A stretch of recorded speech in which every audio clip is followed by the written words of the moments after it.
Phone tapping प्रकरणामुळे चर्चेत राहिलेल्या वादग्रस्त IPS अधिकारी रश्मी शुक्ला यांची पोलीस महासंचालकपदी पुन्हा एकदा नियुक्ती करण्यात आली। सोमवारी रात्री उशिरा राज्य सरकारने शासन आदेश जाहीर केला असून त्यानुसार आजपासून त्या पदभार स्वीकारणार आहेत। विधानसभा निवडणुकीच्या पार्श्वभूमीवर 3 आठवड्यापूर्वी रश्मी शुक्ला यांची बदली करण्यात आली होती। निकाल जाहीर होताच रश्मी शुक्ला या देवेंद्र फडणवीस यांच्या भेटीला गेल्या होत्या।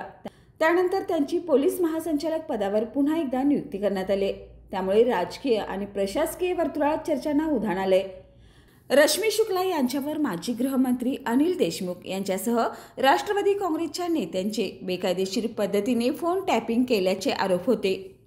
बाळ, फ्रीजमधून श्रीखंड काढ ना। आम्ही पूर्वी घरीच बनवायचो श्रीखंड, त्याची चवच वेगळी होती। आता काय सगळं रेडीमेड।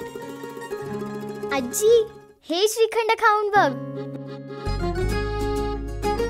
आज तुझ्या आईनं घरीच बनवलं की काय? हे आहे गोकुळचं श्रीखंड। अगदी जिभेवर रेंगाळणार। जिभेवरच नाही तर मनावरही रेंगाळणार। गोकुळ श्रीखंड, मनावर रेंगाळणार।